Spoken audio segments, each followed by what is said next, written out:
Everybody, thank y'all so much for all the love you showed on the vlog. It quite literally melted my heart. The tons of comments, the likes, all the things that you guys said and shared. I really, really appreciate it. Vlogging is like such a crucial part of my life into everything that I'm doing now. So being able to create content again has been really fun because it's been about 2 years since I've made content personally for myself. I've just been working with clients. I've been making other people's visions come to fruition. And I felt the Lord tell me, like, hey man, you have permission to still make content. You just got to time manage your life better, because I'm a recovering workaholic. So my life was so full, I didn't have no time to create and make things I felt the Lord was putting on my heart. So I moved some things around. God opened doors, and now I'm chilling, and I'm like, I don't have all the time in the world now to make videos. So I love you guys. Thank you so much. Today's video is going to be super dope. I have a conversation with Sam Byers from the basement. We talk all things creative, personal life, spirituality, whatever that we felt on our hearts to talk about, we ended up talking about. I would love for you to enjoy this conversation. My link tree is below. You can support me in any way. I love y'all. Please enjoy the conversation.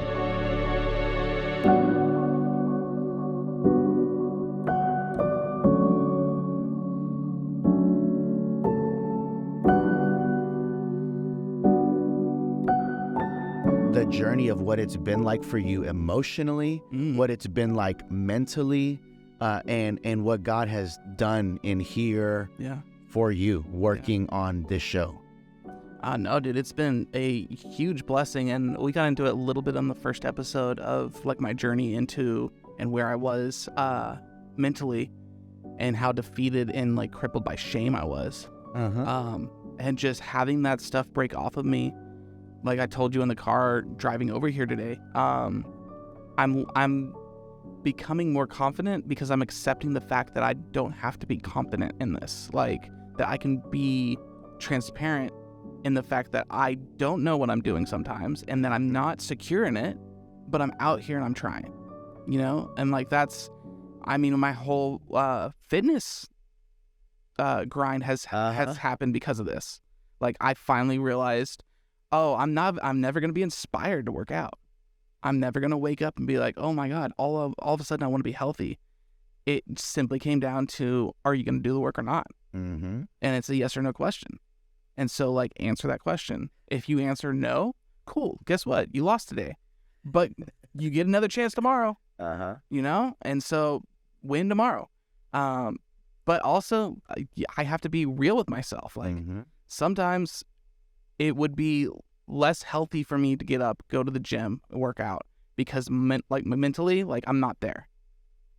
It would be more straining. Like I have to like pay attention. I think it was Jenna Mountain who said like your emotions are alarm systems, and like you have to pay attention to those things. That was Jenna Mountain, and like she's phenomenal.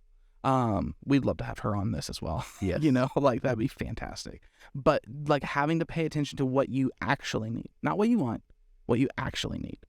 I wanted to just sit on the couch and get fat, you know, like what I needed was to actually start drinking water for once in my life. And the day you confessed to me and Tim, well, I already knew about the dirty lie, the dirty work, and the dead bodies and everything. I knew all about the skeletons that you got. Everything. Tim, when he found out, we were at Carthart's, dude, in Denton, Texas. Cartwrights. Yeah. Carhartt is a construction company. We're not sponsored. Yeah. When you told him, I've never seen him more disgusted physically in my life. Yeah. He was just like, what does your piss look like? Yeah, I did. And that completely turned it around for me, because I was just like, man, I've passed out 3 different times in my life from dehydration. Oh, like 3 different times, dude. Passed out. Like, I, in a theater, passed out and pissed myself one time. Like, that's a fact. What theater was it? It was the Tinseltown Theater over near Grapevine. Got kicked out? I was, no, I was in the hallway. Oh my God. Yeah, dude. So, what movie did you watch? Doctor Strange. It was the first Doctor Strange. Of course you got triggered in Doctor Strange. It's a horror movie. No, not the second one, the first one. The first one, the second one was a little scary. And it was like like my hearing started to go first, and I've passed out before, so I knew what it was like. And I was like, been here okay. before. Yeah, I was like, I need to get up and I need to get water, but I have to use the restroom. I'll get water first, and then I'll go use the restroom. And I went to the water fountain, and honest to God, dude, I have no idea how I didn't like crack my skull open. Because I bend over to get some water, and I wake up underneath the fountain. Oh my God! And I'm looking up, and like I see like the bottom of the fountain, and I'm just like, how did I get here? And two, does anything hurt? Like I'm trying to pay attention to like my body, and I'm like, okay, I don't feel like it's excruciating pain in any way. I'm gonna feel my head and see if there's blood, and no blood, nothing. I sit up, and like no one came over. No one saved you. And checked for me. No, dude. Like I'm just passed out, peed my jeans, like, and I had to call my buddy to drive me home, but. I was a mess, dude. So the basement's been good for you. It's been a good journey. It's really saved my life. But literally it has. Like, it's really saved your life. Yeah. And it's just seeing how Tim lives his life, seeing how you guys are, how you're living your life. Like, Tim's very aspirational. Like, it's you can't be around the dude 5 minutes and not think, I need to change how I do things. Just by how he lives his life. He doesn't have to tell you to change. He doesn't have to tell you to like, oh, stop thinking like this or do this. It's that he already does. It's the way he lives. That's an integral man. Yeah. That is the most integral man I've ever met in my life. Yeah. Traveling, so that's been a big major shift in our life as we travel now. Yeah. Like for work. Work. Because it's full blown, it feels like a vacation. It does. Every time. I feel like a YouTuber when we go. We're just vlogging, or we're shooting a pod. Yeah. But, well, we are YouTubers, technically. And we shoot pods. Okay. But the traveling dynamic has been wild for me. I did not grow up with that. I grew up in the hood, bro. Like, I only knew Oak Cliff till I was 19. Wow. The only other things outside of that, I flew to Florida once for 2 days, and then I'd go to Oklahoma. That's it, to see my grandpa. There, I didn't know anything else. It's just hood mentality. You stay in your circle. You don't go anywhere. You're not exposed to the world. Now that I've traveled, I've never traveled more in my life in less than a year. Wow. That dude has changed my life. He pays for everything. If you don't know this about Tim Ross, he pays for everything. Yep. He does. It's not one of those awkward things where we're at the register and it gets awkward because you're like, oh my God, like, you trying to, who's going to pay? The card's already out. The card is in the little slot already. He has paid for everything. So my life's been flipped upside down with the dude that is so integral. He's so generous, and he gives us proximity. Yeah. This is only in under 8 months. Oh yeah, dude. We didn't know Tim 9 months ago. Like, he had no idea. I don't know any other producer. Oh, you know what? I do. But we're blessed because we have the Tim Ross. Yeah. There's a few other producers, and I think it's becoming a norm for high content operating channels. There's a YouTube channel, the Nelk Boys. Yeah. And they take care of their producers. Like, they are well taken care of. They're little influencers on their own because of the exposure that they have. Right. But they, anytime that they're vlogging somewhere, they're going to shoot a pod in the city they're in, because they do the vlogging YouTube channel and they have the podcast channel. And I see that the way they roll, and granted, it is polar opposite of what we do. We're trying to reach those people, but they party, drink, sex, drugs. It's the rock and roll lifestyle. Yeah. But their producers travel and fly with them first class. They're not first class. The talent's first class. Yeah. We ride first class. Yeah. And Tim pays for first class. Mm-hmm. So there's people out there who have this template. Yeah. But I think we have the best template. Yeah. We're a part of like the best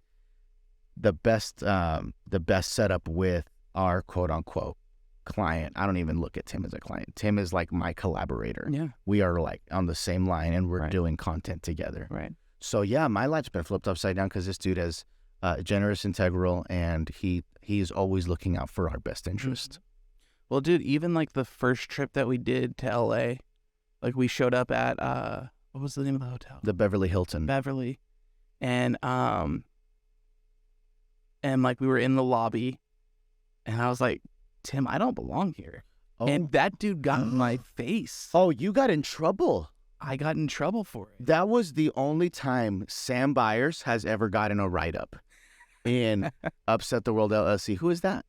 Oh, no, don't answer that. I'm not answering it. Sam just got a phone call, and we cannot say the name. We cannot say the organization. All I can say is we cannot answer that phone call right now. This is the priority. We're doing things. You are the priority. Yeah. Sam is the priority. I'm the priority. And God's kids, we are doing God's work. We're not answering that. The first time Sam Byers ever got a verbal write-up is when you said, I don't belong here. Yeah. Oh, my God. We just talked about that in the other episode. Yeah. You said it with humor. We laughed. Oh, yeah. Well, I laughed, and he laughed. Yeah. Tim got very serious. Yeah. Bro, let me demonstrate. I knew. Okay. This is Sam. He's in line with me. Yeah. And here's... Oh, no, I'm Tim. Now I'm getting the phone call. I'm sorry. We're not editing this. This is real time. It's real time. We're letting you know that you're the priority. We're not answering the phone call. God's kids. This person's for sure going to know it's not that. Okay. I'm Tim. Sam's behind me. Yeah. So why don't you go ahead and say it? Let's act it out. Switch to you. So this is I'm me? Yeah, you're you. I'm Tim. Okay. Like, hey, Tim. Dude, I don't belong here. Don't you ever say that again. You don't say that shit here. You belong here. Yeah. And I'm like this. Facts, dude. Facts. And I know that I cursed. If that offends you, please forgive me. But actually, you don't have to forgive me. That was gonna be authentic. Well, that was the authenticity of how serious that moment was. And I needed to hear that. In theory, it sounds like a silly moment. It's like, Sam, shut up. Yeah. You belong here, bro. It was like, no. You don't say that here. Yeah. You belong here. Yeah. Oh, my God. I feel it like... Yeah, dude. He shut that down in me. Dude. Like it... He saw it, like, volcanoing up, and it was about to, like, explode, and he shut that down. And he was like, no, stop that. Like... That mindset, leave that. And, dude, woke me up. It woke me up. Ooh, let's talk about that real quick. See, on this podcast, the foundation of everything we do has led to the success of what we have and the fruit we have. I can't over-communicate how important it is to get this stuff in line for you to win. Yeah. Yes, you follow Gary Vee. You follow all these other creators to try to make it. All you care, what's going to make you happy? A bunch of followers, a blue check mark, and views on your YouTube channel. That's why you consume all this other exterior content. Me and Sam are trying to get into your brain and your heart and your soul. Let's take care of all of this. Yep. And it will affect everything you do. 1,000%. Because we had a big assignment that time in Los Angeles. That was our first interview with somebody in the secular world. Yep. Now, granted, Devon Franklin is a believer. He creates content for the kingdom, and he's made big moves in Hollywood. But this was Hollywood, though. In Hollywood, someone in the secular world who's really out there doing it. So that was our first thing on the basement. That was a big assignment. And I think that moment had to happen because you needed to be right up here.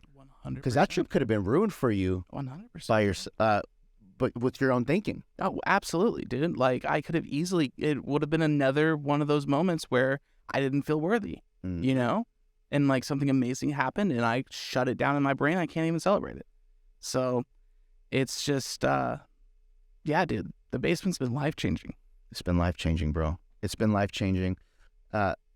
Working with that, all of this has been birthed out of obedience and generosity. Yeah. Little did me and you know we'd be working with someone who embodies that for a living.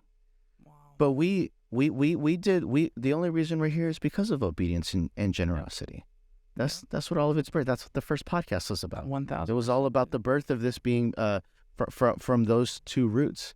But yeah, Tim Tim has changed my life. God has used Tim to change my life. Yeah. So I've been like flipped over. Yeah. Oh my God. Okay. Let's get into some Q&A. We got some people that, first question, sole proprietor or LLC? Oh my gosh. You can figure that out. Search that on YouTube. I did an LLC for me. It's been the easiest way to do it. And I use QuickBooks. Okay. That's all the boring stuff. I don't really want to talk about that. Go to YouTube and search that. That's okay. You can figure that out.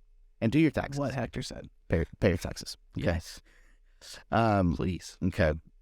Let's see. Okay. Here we go. William is asking, I just started my podcast and the first episode did good, but I think it's because all of my friends came to support. Now that I'm a few episodes deep, it dropped down dramatically. What now? I'm gonna let you hit that first. Okay, so this hits on a dynamic that I had to tackle in streaming, because like your launch, all your friends are there. You have 37 viewers, assuming you have 37 friends. I shot low. I hope that that's not too high. But like the next day, you have 0 viewers, and that is a very crippling feeling. Because you're just like, well, what's the point? Like I don't even know how to function here.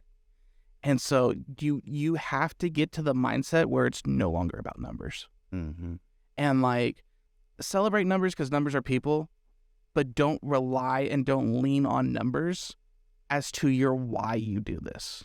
You have to already like be practiced enough to know this is the content that I want to get it out. This is how I want to get it out. And this is my why I want to get it out. So when you've done that and you get yourself into a rhythm, stop looking. Like go for a month without looking at analytics and just start dropping episode after episode after episode after episode. Get those reps in, dude. Like that's what you got to do. And so it cannot be about how many people are watching. First off, this is the age of the internet. It's going to be on there forever. You have no idea the impact of what one little clip that supposedly in your eyes here in April looks like it sucked, looks like a failure. Guess what? 2 years from now, it might get kicked up and it might literally save a life. That's facts. So you have no idea what success is in these stages. That's facts. And so staying out of the numbers for a bit, because that's what it sounds like you need to do, is just trust your own content, trust that what you're doing. And I'm just, this is all in the assumption that I believe that you've heard that this is the stuff you're supposed to make and like how you're supposed to step into it. So that's what I have to say about the numbers. Oh, I'm gonna help you. You can take the pressure off today. Because you were successful when you were obedient. Yeah. We've heard our mentors say this in the basement. You were successful when you were obedient. Yeah. Your success is not in the multitude of numbers that you're wanting. The world portrays that, and the people that you watch now, there's a lot of streamers that blow me away. I can't believe the numbers that they get. There's 2 guys, for example, iShowSpeed and Kai Sennett. It's insane on YouTube alone, not even including the numbers from Discord and other places that it's being streamed. On YouTube, there will be over 100,000 people watching this guy live stream in his room. And he's an entertainer and there's nothing crazy. He's just in his room. So, but you guys don't see like the years of work that they've put in. Right. They had the same experience as you. There was a day when they put something up and it didn't work. Didn't work. Or no one showed up. Nobody showed up. And now you're seeing the other side of it and you want to do that, which is dope. And you can do that if you feel like you're called to do that. But your identity shouldn't be in those numbers. No. Your identity can't be in those numbers. No, it can't. And like that's one of the things that helped me when I was doing streaming was I had to be on for 0 viewers as if I had 100,000. Because if you're just chilling and you're waiting for someone to show up and then you're like, oh, hey man, what's like, they're most likely going to click off. They're not going to pay attention. But if you are in the middle of talking about something, a topic, whatever, I can't tell you how many times I went through stories of my life to 0 viewers, just because I had to get into the habit of talking with the mindset of eventually the people will show up, and I have to have this format nailed down in my brain to where it's second nature. And you have to do it because you love it. Yes. Yeah. There's going to be some days that you don't love it, and that's okay. But when it's birthed out of that genuine passion that God placed inside of you, that is so attractive. It is so attractive as a viewer to a content creator when I see this person really cares about what they do. Yeah. I was scrolling on TikTok lives. It infatuates me. It blows me away.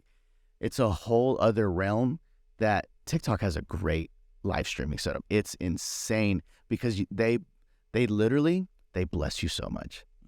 They bless you so much because they give you so much reach. Yeah. There's times where you'll go on. I'm giving you some game. So look, if you go on TikTok live and if you have over 1,000 followers and you go live, there will be many times where TikTok will give you over 20,000 people watching you, and your numbers will go up, up, up, up. Yeah. Now your job is to be you, and you can keep them there. Yep. You can. I've done it before. Yeah. But when I've seen people when they don't tap into their second nature, and they're just overwhelmed, or they don't know what to do in those moments, and they freeze, all of the viewers leave. Yeah. Yeah. So that's a funny thing. That's a funny putting you up on game.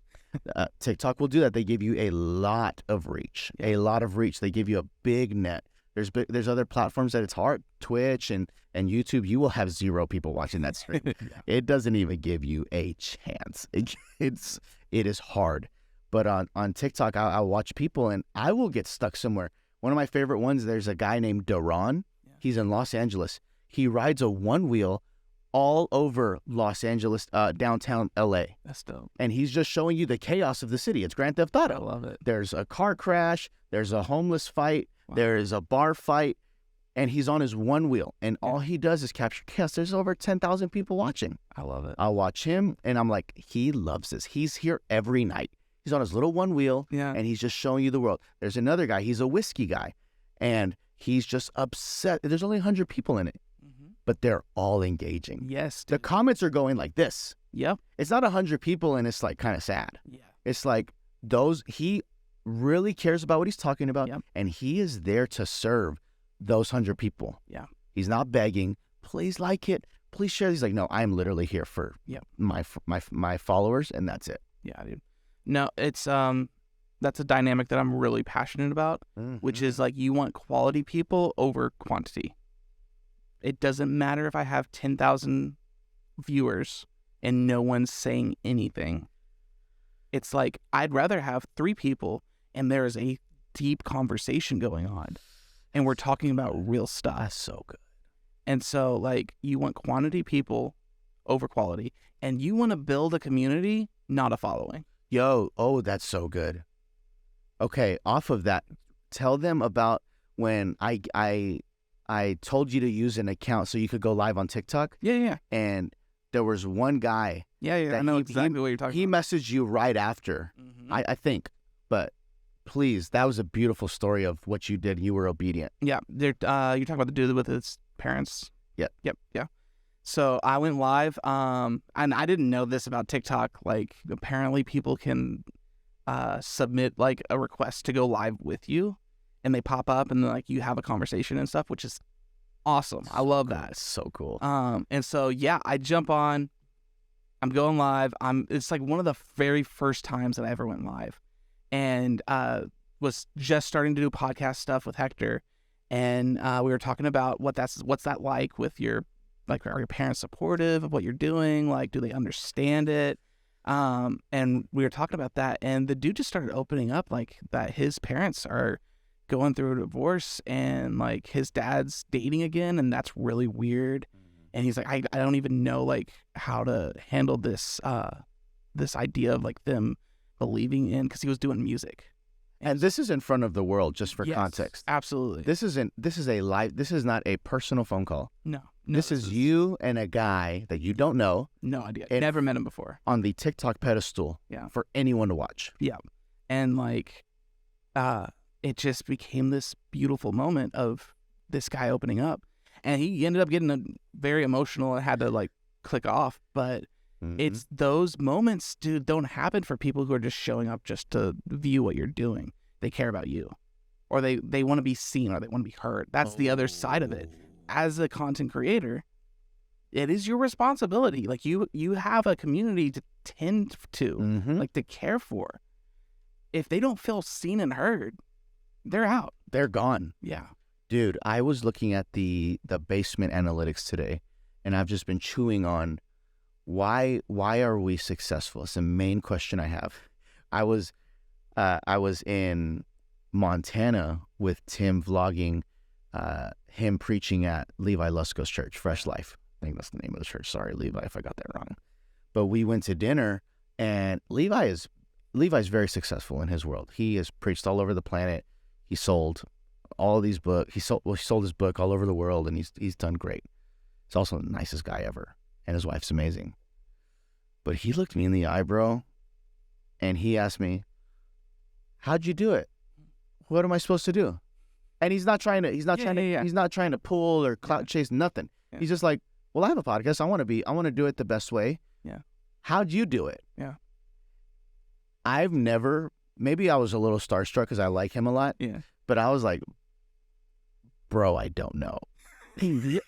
And that's honest though. But that was a real answer. Mm-hmm. I was like, I don't know. Yeah.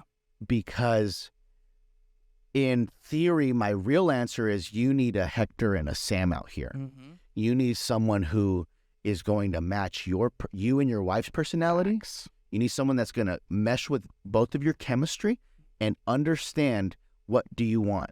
Yep. We know Tim's vision. Yep. He in this podcast world, we are reaching someone who is between the age of 25 to 35. Yep. And some of those people are on the fence. Yep. Some of those people are die hard, but all we're doing is showing people how to live a different way. Yep. So we know the vision. We're good. So when I told him, I was like, I don't know. I meant it. Mm-hmm. But that would be my other response. But look, I looked at these analytics. And this is the only reason I bring this up. Yeah. Our subscriber count of who views is 61%. Yeah. That's unheard of. Over the 29%. Yep. Every main channel I've seen is completely backwards. Mm-hmm. It's just switch it. Not subscribed is the higher percentage. Yep. And now that I've been in this game for a minute since that Montana trip, I feel like I have an answer now. I think the best thing me, you, and Tim did together, without trying, it's just who we are, is build a community. Yep. We created a safe place with that premiere chat. Yes, dude. So we created a mini little Discord, like a tiny little place for them to hang out and communicate and talk. And Sam is always typically in the chat. I'll pop in, Julia pop. So we've just created a space for people to feel like they are a part of the conversation. Facts. We started doing lives. Those always go crazy. I really miss it. I wish we did more lives. But we created a community, and we're faithful to that community. And what you said, we tend to that community. Yes. To me, that's what the practical thing of why it's working for the basement. Yep. No, dude, like all that for me stemmed out of streaming. I moderated for different channels. That's how I grew as a streamer. Is I joined up with other communities, and I became a moderator for their channel. So I got really used to saying, "Hey, man, welcome in. I'm so glad you're here. Like, how are you doing?" Even if the streamer's distracted in whatever game they're playing or whatnot, you're hosting. You're the host. You're literally hosting. And what that does is that creates a cool, like, Butterfly 909 showed up, and then they turn around and say, "Hey, dude, so glad you're here. Welcome to the channel. Welcome to the community." Like, it's snowballs because you teach people like how to receive others in the chat, and it's real simple. But it has me thinking, how many people are doing podcasts out here that aren't doing premieres? So many. So my favorite form of content for entertainment, anytime I'm eating lunch or I'm chilling at night, I consume podcasts. Yeah. So many of them do not do a premiere. So many don't. So a premiere, I don't get that. so many, on YouTube, you can set up when you're about to post your video, you can set it up as a premiere. What that allows is a countdown to your video, and the people are watching it as it's been published, and you can chat live with people. So it's really fun. It's electric. It feels like we're all here. It's really fun. A lot of people don't do that. No, dude. And like, I'm thinking back to us. We never had a conversation about it. We just did it. We just did it. Like, it just was oh, we're going to do this. Yeah. And like, it's so important to how we roll things out. Like, we're in the chat getting everyone hyped. Everyone's excited. Tuesdays at 9 p.m. Oh my God, it's basement night. Can't wait. Like, before it was Wednesday at 9 a.m. Yep. And like, everyone was like, oh, I can't wait till Wednesdays and stuff like that. But you literally are rolling it out like a TV show every week. Bro. Same time, same channel, and everyone watches it live. It feels like the premiere chat is really important in the whole community aspect. It feels like we're all in line to go to a comedy show. Yeah. Or like a speakeasy concert. Yeah. We're all in line. We're in the chat. We're hanging out. And when the show starts, we're engaging. Yeah. We're talking to each other, or we're reacting to what the host said, what Tim said, what you said, what I said. And that community aspect is very important. There's so many people that will create content, but they're not talking to anybody. They want to look like Rogan. Yeah. They want to look like Andrew Schultz. They want to look like the person that they like, but they're not talking to anybody, and they're not authentically being themselves. No. So if I'm watching you and I know you're faking it, I am out. I'm faster than anything else. Down. I'm not going to consume your content. Yeah. I am not bought into what you're trying to sell me, because in reality, I know you are not bought into it. That part, dude. So this is something that I tell people all the time when they're like saying like, hey, I want to make content and stuff like that. I don't give a rip how much money someone's paying you to make a video. If you don't believe in it, turn that down. Don't do it. You're not the right guy. You're not the right person to pitch this idea or sell this product or influence anyone to do what you don't believe in. Our world, like, you know who Carrie Job is. And so I always use this as an analogy.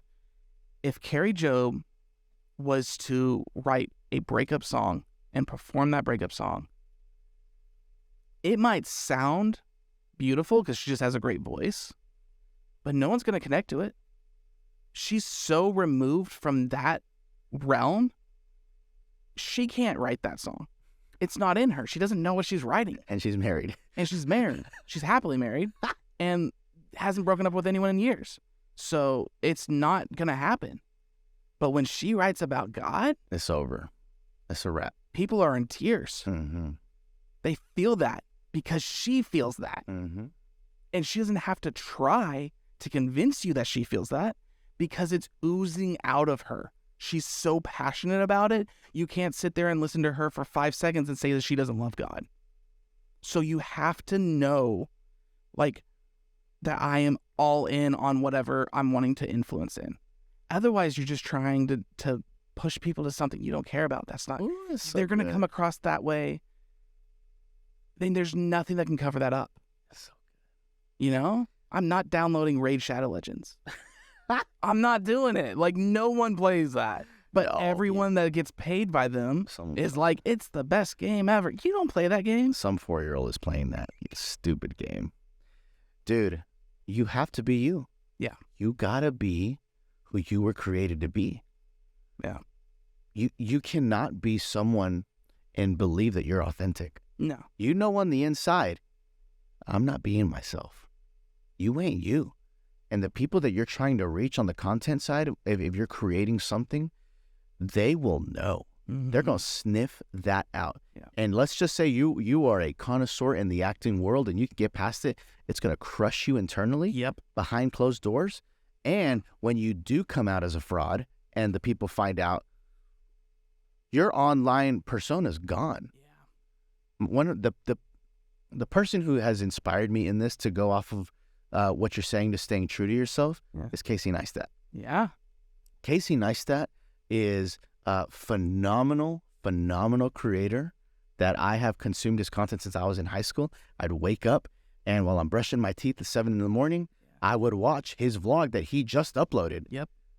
From New York. Yep. That he worked on. I know that he worked on that day at 4 in the morning, because his schedule that he talks about is he wakes up at 4, he eats breakfast, he edits the vlog from the day before, then he goes to the gym.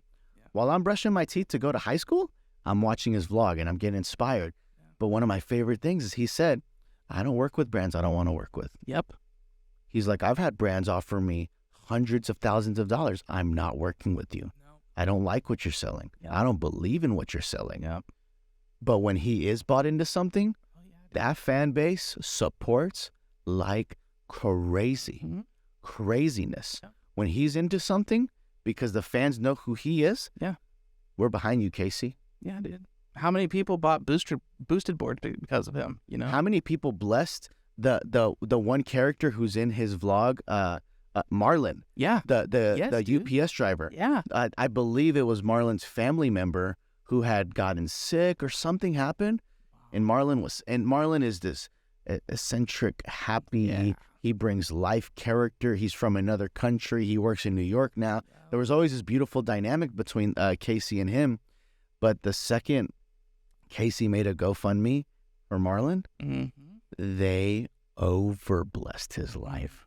I mean, that cup overflowed. Casey don't even know he did ministry. Right. That man don't even know he was doing kingdom work. Yep. But I saw that GoFundMe. I watched the vlog that they made about it, and Marlon is just like, yeah, dude. So yeah, you got to be you, bro. You got to be you. You got to be you. And the thought that came to me, dude, was that if you are you, no one can cancel you. It's when you're trying to show up as someone else that persona gets canceled. Mm-hmm. That channel gets canceled. Mm-hmm. But if you're you, authentically you, you're going to show up wherever you are and just start another one. Just start another channel. Just start another following. Like whatever. Like the cancelization is the personas, dude. Mm-hmm. It's what people were trying to put out there. And then they slipped up or they messed up or whatever. And now they didn't have the space. They didn't have the community that was trained enough to accept them in their failures. Mm-hmm. To be able to say, hey guys, I really shouldn't have said that. I really shouldn't have posted that. I'm deeply sorry about that. And so what happens? They feel like they can't show up in that authentic, like, repentance. Mm-hmm. And so, like, they fall off. But if you've trained your community and it's a genuine community that understands you authentically, then you have the ability to say, I'm sorry. Mm-hmm. You have the ability to say, went a little off on that one, guys. And you'll be accepted. And you'll be accepted back. You'll be accepted. I've seen this time and time again. And now we're talking to influencers. Mm-hmm. We're talking to people who have influence, and you reach hundreds of thousands of people, and you have a fan base that literally pays for your life, for your bills. I've seen, and I'll give examples. There's been people who have gotten canceled by the Globe, but when they took time off and they hid from the world for a little bit, they reset, heal, take time, and they come back and apologize, and it's authentic. It's received well. Yeah. I've seen it between David Dobrik. David Dobrik is one of the biggest vloggers on YouTube, and I've seen it with the Liver King, hilarious, big time TikTok influencer guy. I've seen it with countless people. Yeah. Countless people. But when they know that apology is not, it feels like dishonest, they sniff it out. Yeah, dude. Most of the time that happens when they come back too fast. Oh, 100%. Because then it's the, I'm sorry that I lost you. It's not the, I'm sorry I did what I did. Yep. It's, I'm sorry that I didn't know that all this was going to go away. And a lot of times people don't know how to apologize. These influencers don't know how to apologize. Yeah. I know how to apologize. I have been in the basement for a minute. So if I were to get canceled and I needed to apologize to the world, I would know how to do it. Yeah. It needs to be very genuine. You need to own up to everything and no pointing, no blaming. Yes. Sometimes I see these influencers, when they get canceled, they will apologize, but there's a little pointing. Yep. It's like, you lost me, bro. Yep. You gotta own it. We need ownership. Ownership is respected. Yeah. Ownership's respected. And a lot of these people will, who aren't true to themselves and they lived a secret life and they're canceled and they give a disingenuine apology, they're not received well. But the people who are genuine, I've seen no problem being welcomed back and then life's back to normal. Yeah. Yeah. No. Okay. Let's get in some Q&A.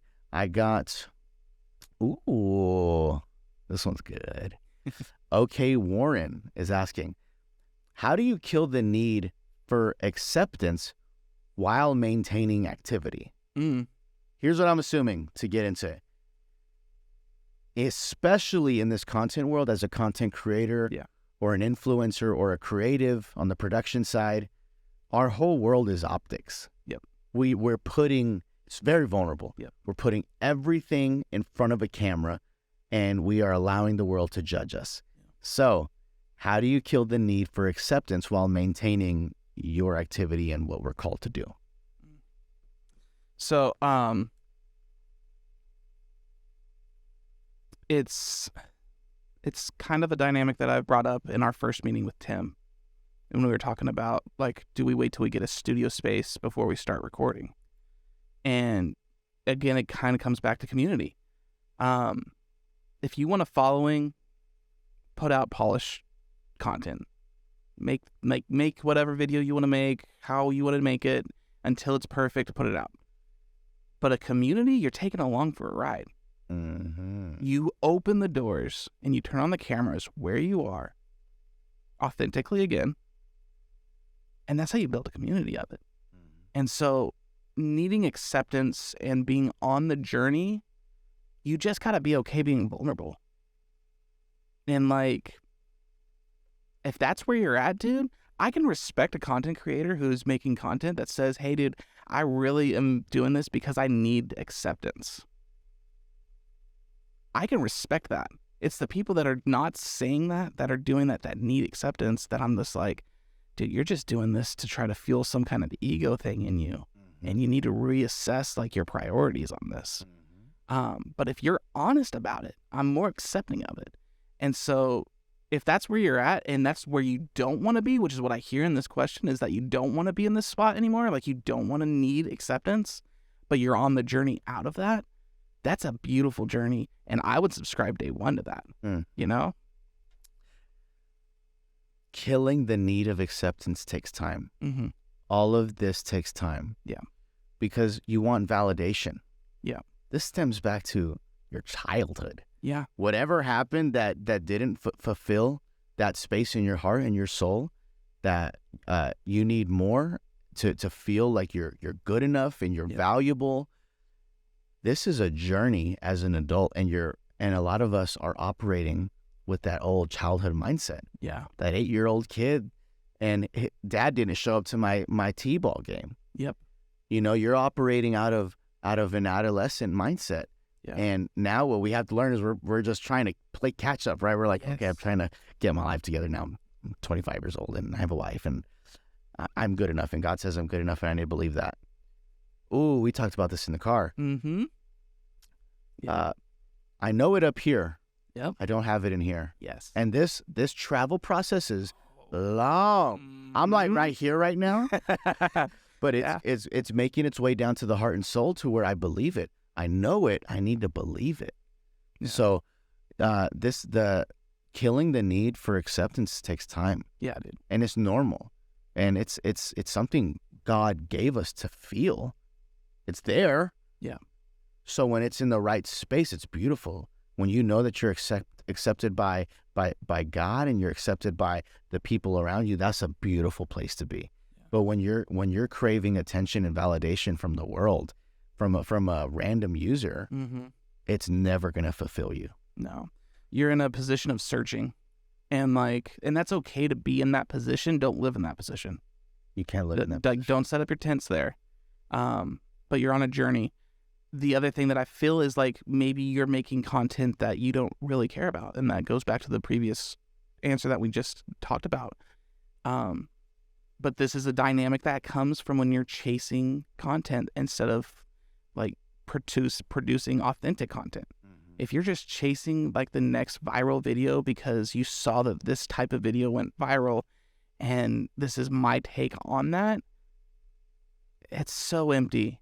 It's so empty. That's all of the any major city. Yeah. Has those influencers. Yep. Miami, New York, Los Angeles, Chicago, Atlanta, anywhere where there is a group of influencers, there's a lot of emptiness. Yeah, dude. And then you're in an empty parking lot doing a TikTok dance, and you don't care. And listen, there's people who love dancing. Yeah. Awesome. Absolutely. You're fulfilled. You're doing what you love. You feel called to it. Please do it. Yeah. Please do it. Be obedient. Do the thing you feel like you're supposed to do. Yeah. But when you're out there chasing that bag and you're chasing that blue check mark and well, you can buy a check mark now. When you're chasing clout, yeah, you will be unfulfilled. How many times do we see the same thing, the same pattern happen to all these influencers? Yeah. They chase success, they get the money, they get the circle of friends that they wanted, and then they make a video about why they're depressed. It's a never-ending cycle, bro. Yep. Yeah, no.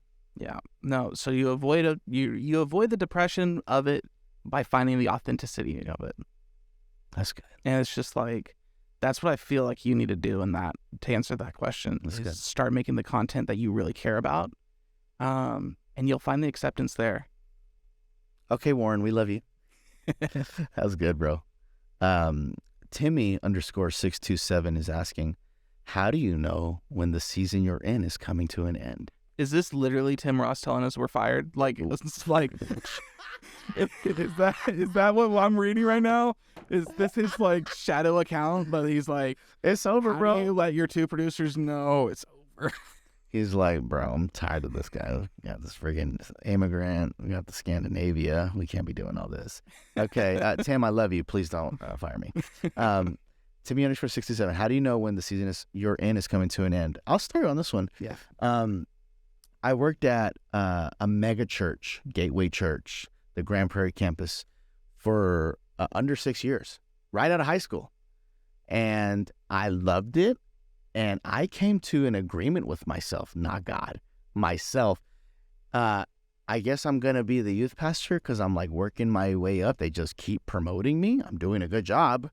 And I told myself, yeah, I'll become youth pastor. And I guess I'll be here for like another 6 to 7 years. So I'll be here for like 13 years now, out of wanting to please them.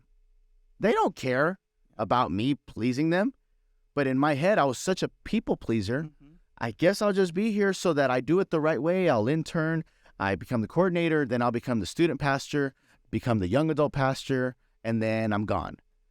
That was me making an agreement with myself, and I would have stayed in a season longer than I should have. So as soon as I killed that and submitted that to the Lord and got rid of that out of my head, the Lord spoke very quickly. And I told God, I don't know how long you want me here, but I'm here until you tell me to go. Yeah. That's what he was waiting for me to say. Because I kept saying over and over, I had my own plan. I'll just be here longer than I should be. Yeah. But God was waiting for me to say, I'm here until you tell me to leave. Yeah. Soon as I came to terms with that in my heart, bro, I never heard the Lord speak that clearly. He's like, okay, you're released. Go start your business now, which is what I do now, which is video business and all that stuff. And I had peace. So when I quit, I was done. I'm good. No people pleasing, no shame, no guilt. If someone talked mess about me behind my back, which I'm sure y'all did, I don't care. It didn't affect my life. And I was able to transition in the most beautiful way. And I love my church. It's still my church. Yeah. But yeah, that I knew it came to an end when I was submitted to God, and I said, I'm not leaving until you tell me to leave. And then he spoke. That's the right way to do it. I was kicked out. I had messed my own life up, and they said, you got to go. And so I was in a place where I would have felt, honestly, like I could have died there. And I wouldn't have felt fulfilled. But like... Coasted right through, dude. It was comfortable. I was good at it. Like I could do it. I could do it in my sleep. But it wasn't my calling. And I wasn't listening, and I wasn't paying attention to that. There were literal things I could have paid attention to long before my season ended that that would have changed everything. And then I would have been able to say what you said, but I'm not able to say that. And so for me, I now pay attention to when feathers are being taken out of a nest, and I start to feel a twig. Ooh. It's like all of a sudden, okay, that's starting to hurt. That's not comfortable where it was comfortable before. Why?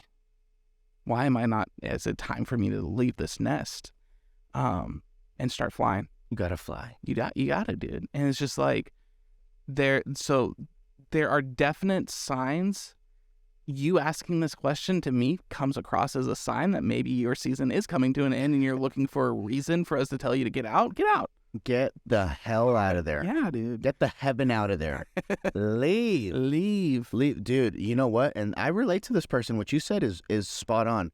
So many times we go around asking a question that we know the answer to. Yeah. We know the damn answer in our heart. We know the answer in our heart. And you just want someone else to give you permission. I give you permission. Leave the season that you're in that you don't want to be in anymore. Because that's what it sounds like you want as the answer. The other side of it is listen. Like, seek God, ask him what he wants you to do, and listen. And when he says something, do it. Do it. Yeah, do it. Oh, that's so good. We don't listen. We know the answer and we don't listen. Well, a lot of the times we do the same thing that you just said. We ask God a question with the answer that we already want, hoping that he blesses that.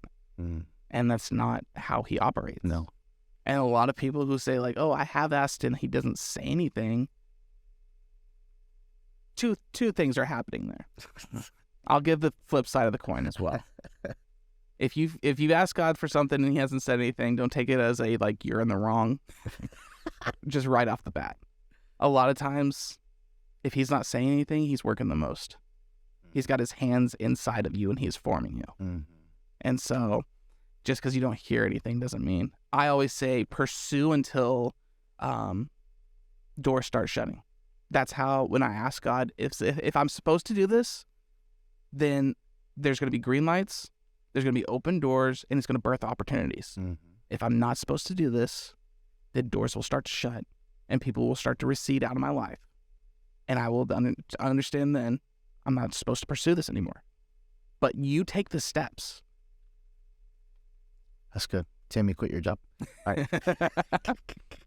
All right. Let's do one more, and then we'll close out. Jacob Guerrero. Oh, this is a dear friend. Jacob, I love you, bro. I can't wait to have you on this podcast. This guy has a very interesting story. Yeah. Because he is a normal person like you and me, little Hispanic dude. Well, you're not Hispanic, but I love you.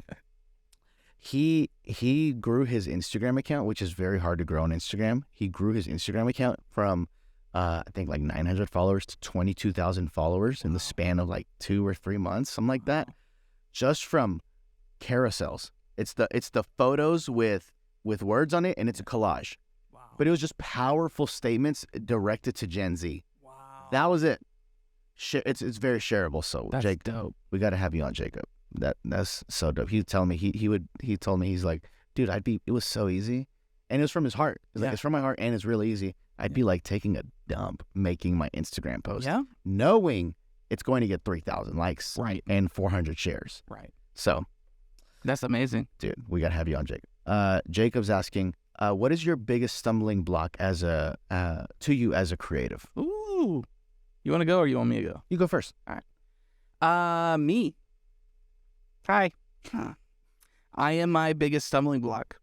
My idea of who I am, my mindset of how I am, and I get in my way all the time. My fear of man, my fear of like what you think, those are the things that literally prevent me from ever hitting record or taking a picture. It is that no one's going to care about this. It's dumb. This actually ties into why I don't do captions and hashtags on my Instagram. Is that was a huge thing that prevented me from making content. And the second that I saw it and recognized like this is stopping me from hitting the post button, I cut it out. I'm no longer doing captions. I'm no longer doing hashtags. If I take a picture and I like it, I'm putting it out there. And so, but I had to get out of my own way first to even recognize that that was another thing that was stopping me. And so I still struggle with this. I'm still learning this, like with content that I want to make and things that I have in my head as ideas that I want to see come to fruition. My biggest obstacle is me. When you post, it makes me real happy because I know that this is you fighting that and killing that part of you. And knowing like, I love this photo that I took today that I edited and I'm going to post it. I love it. That's it. So I love when you do it, bro. Man, mine is, my biggest stumbling block. Maybe I don't have a block because I'm a recovering workaholic. I don't think I have a block in making content for myself or for people. I ain't got no problem with that. The problem I have is what's happening on the outside and the people that I'm affecting. Wow. I can't tell you how many times I've taken work home and my wife is like, you're not here right now. All you talk about is your work. You're staying up till 2 a.m. editing your post for tomorrow. Like, wake up early. Like, what are you? So, I might not have it's blocking my life. So it's a block. It's a block. My creative block is that I become so obsessive with work, it blocks me from being in real life. I can't tell you how many times, bro, where, especially on my days off, this is such a bad habit I have. This is me right now, being very vulnerable with you. Rachel will work on the weekend, and if I'm not working with her at the restaurant or the bar, I'll be alone all day, so I'll go work out, I'll do whatever, but the whole day, I'm doing this. I'm on TikTok, I'm on YouTube. For 16 hours, I'm consuming content. That is so unhealthy. So unhealthy. Oh my God, I feel terrible at the end of the day. I have the worst headache. My dopamine levels are like 0, and I don't feel like connected to anything. I feel very lonely. So being obsessive with creating content and consuming content has blocked me from enjoying and being present in my life. So please don't do that. Please don't do that. The best advice I could give you to break away from that specific one is you need to talk about it with somebody. Just talk about it. Get out of your head. Because I'm not just going to tell you just get off your phone. This you might work off of your phone. So which I would talk about it, be really honest, and then you can implement whatever practices that needs to be. If it's taking time away from your phone, if that's literally not having a laptop. Tim Ross doesn't have a laptop in his house. That belongs to him. And I'm like, what's in your backpack, Tim? He's like, my Bible. I'm like, bro, you got a backpack just for your Bible? He's like, yes, it's just my Bible. And I'm like baffled. But whatever practices that needs to be for you, do those things. But the first step is you need to talk about it. Because it can also be a little embarrassing to talk about. No, for sure. And that's like the biggest step that you can take, though, is being vulnerable about it. I forget who it was. Bro, we hit an hour. We're getting good at this. We're getting great at this. Getting good at this. What happened? You okay? I'm just noticing these times are different, and I don't know why. Oh, not that. Anyways. We are learning. We're not cutting it out. We are learning. We're learning how to produce the show just for me and Sam. Because we don't have someone here yet. No. We're doing this for ourselves. Send in applications. We'll see what's up. So, but I forget who said this, but they talked about the interesting dynamic that content and consuming content is squashing innovation. And that's because it is taking away boredom. Oof. You're not bored. Mm-hmm. If you sit for 2 seconds with the feeling of being bored, you're on your phone. You're on Netflix, you're on Hulu, you're on whatever. You are no longer like giving yourself the ability to create in your head. And so when you cut out the content and you cut out the consumption, I'm so glad you said this. you need to get bored. I am so glad you said this. And look, we got to end on this one. So Yeah. we need to get kicked out of here. One of the major reasons you are depressed and you're full of anxiety is because you are not bored. You are on this thing for 18 hours. I promise you that's it. I promise you that's a massive part of it. This is a drug. Mm-hmm. This is a drug. You need to be bored. Yep. You need to balance out things in your heart. Chemically, you need to balance out your serotonin and your dopamine levels, and you need to create again. Mm-hmm. You don't even have to be a creative to listen to this podcast. No. You are a creative if you're a human being. Yeah. Anything you do, you're creating. And to feel that fulfillment again and to get out of your head is you need to get off of this. You need to be bored, and you need to allow God to speak to you. Yeah. Bro. Dude, I love you. I love you, bro. Is it in the frame? Hold on. Reach a little more. Wait, where's my hand? Your hand on is hey, God's kid. We talk a lot about creative stuff in like the production world, the influential world, but this podcast is for anybody. We're all creators. We're God's kids, and I love you.